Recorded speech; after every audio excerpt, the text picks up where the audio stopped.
The man behind the now famous Instagram account, PreachersNSneakers, is revealing his identity, along with a new book. With the growing conversation about celebrity culture and influencer ministry, how do money, fame, and sneakers influence the Christian life? Here for Faith is Strong Today, I'm Anita Wingley.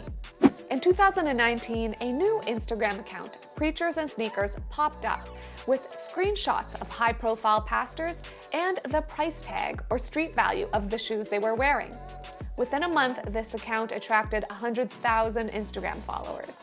We covered this story when the account first launched in 2019, and it's now grown to nearly 250,000 followers, along with a podcast, a line of merchandise, and a new book called PreachersNSneakers: Authenticity in an Age of For-Profit Faith and Wannabe Celebrities.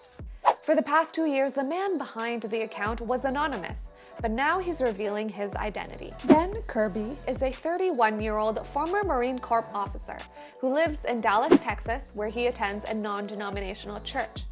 He grew up in a Christian household in what he calls a comfortable but modest lifestyle. In an interview with the Washington Post, he says that he started the Instagram account after realizing that the lead singer for an Elevation Worship song was wearing Yeezy sneakers worth several $100s.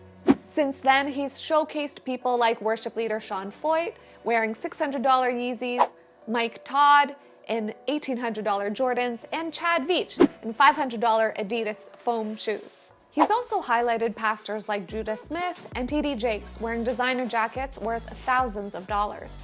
As the Instagram account grew, Ben started asking serious questions about wealth, class, consumerism, materialism, and whether it was right for churches to be generating massive amounts of revenue from selling the gospel. His new book highlights this trend of pastors who wear oversized glasses, tight jeans, pricey kicks, and who look like they belong more at a club or a fancy hotel, not at a church. And this is part of a larger trend where pastors who have huge social media followings aren't just pastors anymore. They're now motivational speakers, corporate coaches, and self-help leadership consultants. And they often promise blessings to people who give financially to their church. And when they fall from grace, it's especially ugly because not only are they tarnishing their own name, they're tarnishing the church, Christ, and the gospel they preached. Take the case of former Hillsong East Coast pastor Carl Lentz. A few months ago, he was fired from Hillsong for leadership issues, breaches of trust, and moral failures. After Lentz's firing, multiple stories of the toxic culture at Hillsong East Coast came out, and an independent investigation was announced. Perhaps the issue isn't just about church leadership and celebrity culture, but also the human heart and our tendency to lust after fame, wealth, and glory. In contemporary churches that look just like concert venues, we tend to worship whatever is front and center, including the pastor.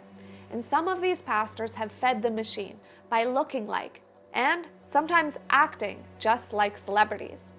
A few years ago, a rare thing happened when acclaimed author and pastor Francis Chan stepped down from a church that he had pastored for 17 years in California. His reason? He said that he was hearing his name come up more in discussions than the Holy Spirit. It's not often that we hear about pastors voluntarily giving up their status instead of losing it when they crash and burn. So what are your thoughts on this? What would the Christian faith look like if it wasn't so intertwined with social media fame, leather jackets, and selfies with celebrities? Share your thoughts in the comments. This is a complex topic, and we want to hear from you. And for more conversations exploring Christianity and culture, stay tuned to Faith Strong Today.